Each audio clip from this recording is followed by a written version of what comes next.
Բարև ձեզ, ուզում եմ խոսել մի կարևոր թեմայի մասին, որը գաղափարական թեմա է և մինչ այժմ անցյալ երևի 25-20 տարիներին մեծ ազդեցություն է գործել Հայաստանի քաղաքական կյանքի վրա, թե ներքին քաղաքական և թե արտաքին քաղաքական։ Խոսքը վերաբերում է 1997 թվականի նոյեմբերի 1-ին հրապարակված առաջին նախագահի հոդվածին «Պատերազմ թե խաղաղություն, լրջանալու պահը» վերնագրով։ Ինչու է այս հոդվածը կարևոր։ Խնդիրը ընդ որում անձին չի վերաբերում, թե ով է գրել, այլ վերաբերում է այն փիլիսոփայական ուղերձին գաղափարական, որը որ ներառվել է այդ հոդվածում։ Հոդվածը ինքը գաղափարական երևույթ է և արտացոլում է ժամանակի քաղաքական գործընթացները, քաղաքական համատեքստում է ժամանակի այն գրվել, ինքը առանձին երևույթ չէ։ Մասնավորապես դրանից որոշ ժամանակ առաջ սեպտեմբերի 26-ին նույն թվականի ասուլիսում հնչեցված մտքերն են հոդվածի տեսքով արդեն ավելի մշակված արտահայտվում է ժամանակի ստեղծված միջազգային քաղաքական իրադրության հետևանքները և համատեքստը, ինչպես նաև 90-ականներին վարված ամբողջ քաղաքականության հոսքը, այսպես ասած։ Ինչն է խնդիրը։ Մինչ այսօր հոդվածը քննարկվում է ուղիղ հղում կատարելով այդ հոդվածին, ինչպես նաև նույնիսկ մարդիկ չիմանալով, որ հոդվածի մտքերն են արտահայտում, սակայն խոսում են նորից հոդվածի գաղափարների մասին, այսինքն անկյունաքարային նշանակություն ունի Հայաստանի քաղաքական կյանքում։ Հոդվածը ընդարձակ հոդված է, սակայն 3 առանցքային գաղափար կա դրա մեջ։ Առաջինն այն է, որ հոդվածում առաջ է բերվում արդեն գրավոր կերպով հիմնավորված, որ Արցախի հարցը ունի լուծման կարիք։ Երկրորդը, որ եթե չլուծվի Արցախի հարցը, ապա կլինի պատերազմ, կոտորած, նոր զոհեր, աղքատություն, Հայաստանը իր զարգացման տեմպերով հետ կմնա, հետևաբար, եթե ուզում ենք լուծվի, պետք է Հայաստանը զիջումներ կատարի։ Սա էլ երրորդ կետը արդեն։ Իհարկե խոսքը վերաբերում է փոխզիջումներին, սակայն երբ որ ավելի մանրամասն ենք նայում, հասկանում ենք, որ խնդիրը ընդամենը Հայաստանի կողմից զիջումների մասին է։ Այսպիսով Արցախի հարցը ունի լուծման կարիք։ Եթե մենք նայում ենք պատմությանը, օրինակ վերցնենք Էլզասի խնդիրը Գերմանիայի և Ֆրանսիայի միջև, կտեսնենք, որ խնդիրը մի քանի անգամ այսպես կոչված լուծում է գտել։ Օրինակ 1870 թվականի դրությամբ 222 տարի Էլզասը գտնվել է Ֆրանսիայի կազմում գերմանական բնակչությամբ և կարծես թե խնդիրը լուծված էր, սակայն 1870 թվականին պարզվեց, որ ոչ, տեղի ունեցավ պատերազմ Պրուսիայի և Ֆրանսիայի միջև, Ֆրանսիան ճանաչեց Էլզասը որպես Գերմանիայի տարածքի մաս և թվաց, թե խնդիրը լուծված է։ Այնուհետև 1914 թվականին պարզվեց, որ ոչ, խնդիրը լուծված չէ, չնայած որ ճանաչվել էր տարածքային այդ զիջումը։ Նորից Ֆրանսիան հաղթեց պատերազմում, Գերմանիան այս անգամ ճանաչեց Էլզասը Ֆրանսիայի տարածքի մաս և թվաց, թե խնդիրը նորից լուծված է, բայց կրկին ոչ։ 1940 թվականին Գերմանիան գրավեց Էլզասը, Ֆրանսիան ճանաչեց տարածքը Գերմանիայի մաս և թվաց, թե խնդիրը նորից լուծված է, բայց պարզվեց ոչ, 45 թվականին նորից տեղի ունեցավ հակառակը և հիմա թվում է, թե խնդիրը նորից լուծված է, ընդ որում լուծված է միջազգային իրավունքի համաձայն, կողմերից մեկը ճանաչել է այդ տարածքի կորուստը, ճանաչել է մեկ այլ պետության տարածքի մաս, բայց փորձը ինչպես ցույց է տալիս, խնդիրը չի լուծվում։ Եվ նման կերպ ցանկացած այլ հակամարտության վերաբերյալ մենք կարող ենք ասել, այսինքն հակամարտությունները պետությունների միջև չեն լուծվում, դրանք ոչ էլ մնում են անլուծելի, լուծել թե չլուծել հարցը քննարկել հակամարտությունների վերաբերյալ միջպետական, ինձ թվում է սխալ է, դրանք ոչ լուծվում են, ոչ էլ մնում են անլուծելի, դրանք փակուղային խնդիր կլինի, եթե մենք հարցը դիտարկենք այդ համատեքստում։ Գոյություն ունի հակամարտության կարգավիճակ, առկա կարգավիճակ այս կամ այն պետության օգտին և Արցախյան հարցը նույնպես դա էր և պետք էր ընդամենը ամրապնդել հօգուտ Հայաստանի ստեղծված կարգավիճակը, այլ ոչ թե արհեստականորեն լուծման հարց բարձրացնել։ Երբ որ արհեստականորեն լուծման հարցը բարձրացնում ես, ստացվում է, որ արդեն իսկ դու հակառակորդի խաղի կանոններով ես սկսում խաղալ, այսինքն ընդունում ես, որ հարցը լուծված չէ, այն տեսակետը, որը որ ունի հակառակորդը, արդեն դու ընդունում ես։ Սա արդեն իսկ հետքայլ է, սա արդեն իսկ պարտության ազդանշան է։ Սրանից հետո հոդվածը, այսպիսով պատմությանը հակասող այդ կեղծ թեզը առաջ քաշելով, որ հակամարտություն ունի լուծման կարիք, անդրադառնում է հաջորդ խնդրին, կեղծ խնդրին, այն է, որ հակամարտությունը պետք է լուծի փոխզիջման միջոցով։ Թվում է թե շատ բանական, շատ ռացիոնալ եւ գերազանց գաղափար է փոխզիջման միջոցով հարցը լուծել։ Ինչ որ մի բան դու ես տալի, ինչ որ մի բան հակառակորդը եւ խնդիրը լուծվում է։ Մենք արդեն նշեցինք, որ խնդիրը չի լուծվում եւ ոչ էլ մնում է անլուծելի, հետեւաբար անցնել հաջորդ քայլին, խոսել փոխզիջման մասին,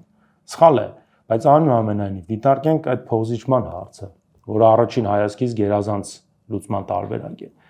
Երբ որ մենք ուսումնասիրում ենք համաշխարհային պատմությունը, տեսնում ենք, որ փոխզիջումային տարբերակով հակամարտության լուծում երբեք չի եղել։ Սա ապշեցնող երևույթ է։ Սակայն որևէ լուրջ կոնֆլիկտ, կարելի ասել 10,000-ամյա պետությունների կամ ազգերի հակամարտությունների պատմության մեջ երբեք չի եղել նման լուծման տարբերակ։ Հետևաբար առաջին կեղծ պնդումին հոդվածը ավելացնում է երկրորդ կեղծ պնդումը, փոխզիջումային լուծման տարբերակը։ Եվ երրորդը իհարկե, որ եթե չլուծվի, ապա Հայաստանը կորուստների, աղետի եւ պարտությունների կոտորածների միջով կասնի ստիպված, որովհետեւ Հայաստանը ռեսուրսներով փոքր է, Ադրբեջանը ռեսուրսներով ավելի մեծ, հետեւաբար ժամանակը աշխատում է Ադրբեջանի օգտին, հետեւաբար յուրաքանչյուր հաջորդ տարի մենք ավելի հետ ենք մնալու Ադրբեջանից, մեր շանսերը զարգանալու նվազելու են եւ մի օր լինելու է պատերազմ, լինելու են հազարավոր նոր զոհեր, կոտորած, արյուն, մահեր եւ հետեւաբար պետք է նորից փոխզիջում կատարել, հետեւաբար պետք է զիջել, հետեւաբար պետք է ընդունել այս տարբերակը։ Այսինքն ամբողջ հոդվածում նկարագրվում է միջազգային տեսակետից, պատմության տեսակետից նկարագրվում է պարտություն, թե ինչ է պարտությունը իրենից ներկայացնում։ Եվ վերջում հոդվածագիրը դա անվանում է խաղաղություն։ Եվ միևնույն ժամանակ նկարագրվում է հաղթանակը, թե ինչն է հաղթանակ, եւ դրա անունը դրվում է պատերազմ։ Այսինքն այս հոդվածի իրական վերնագիրը հաղթանակ թե պարտություն է։ Հետևաբար ուղերձը թաքնված ձևով այն է, որ հայ ազգը, հայ հասարակությունը ընդունի պարտությունը, սակայն համարի, որ դա խաղաղությունն է ընդունում։ Եթե ազգին փորձում ես պարտություն ընդունել տաս, անունը պետք է դնես խաղաղություն, կեղծ իհարկե խաղաղություն։ Եվ եթե ուզում ես, որ ազգը դադարի հաղթանակի ձգտել, դրա անունը պետք է դնես պատերազմ, կոտորած եւ մահեր։ Ես չեմ ուզում համարել, որ դա դիտավորությամբ է արվել, ես ուզում եմ համարել, որ խնդիրը իրականում փիլիսոփայության մեջ է։ Այսինքն, երբ որ քաղաքական ուժը փիլիսոփայորեն համարում է, որ հայ ազգը եւ հայ պետությունը չունի այնքան հզորություն, որպեսզի կարողանա իր շահերը անկախ մեծ տերությունների շահերից պաշտպանել, նա պետք է արդեն հետամուտ լինի որևէ մեծ պետության շահերի հոսքում տեղավորվելու գաղափարախոսությանը, այլ ոչ թե ազատ ազգերի փոխգործակցության գաղափարախոսությանը եւ վերջում հանգի նման գաղափարական հետևությունների։ Առ այսօր այդ վեճը Հայաստանում գնացել է, թե ինչու մենք չընդունեցինք 97 թվականի կարգավորման պլանը, թե ինչու մենք չգնացինք Արցախի հարցին փոխզիջումային կարգավորման, թե ինչու մենք չընտրեցինք խաղաղություն, ընտրեցինք պատերազմը եւ ինչպես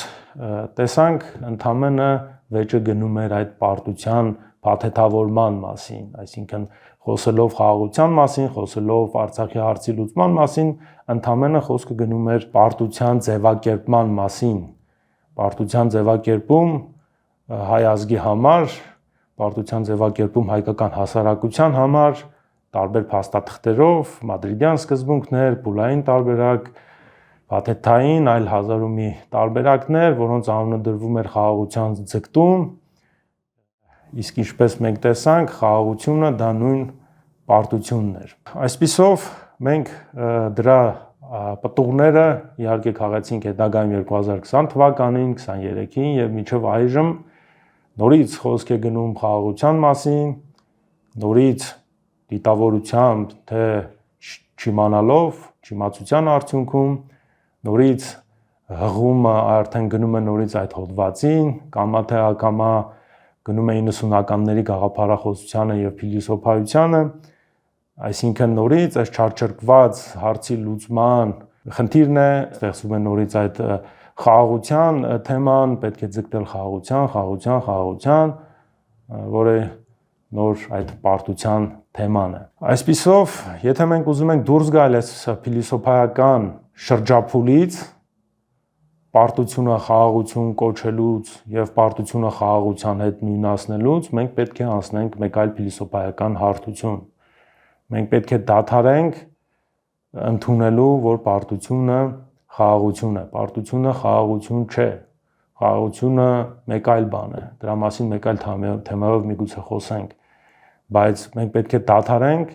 պարտությունը խաղաղություն կոչել եւ մենք պետք է դադարենք հաղթանակը պատերազմ կոչել, մենք պետք է դադարենք հաղթանակը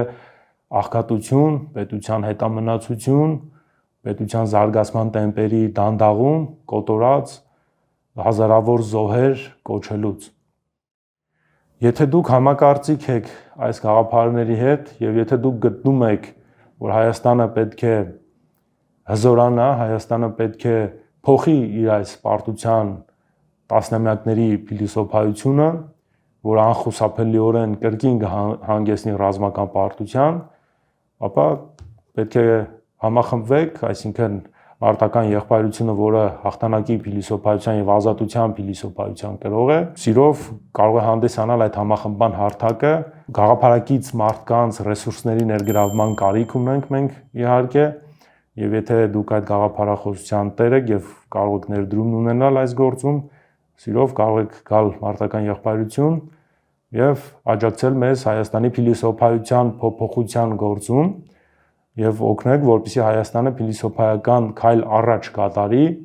անցում պարտության փիլիսոփայությունից, անցում ճնշվածի եւ անազատի փիլիսոփայությունից դեպի ազատի եւ հաղթանակի փիլիսոփայություն։ Շնորհակալություն,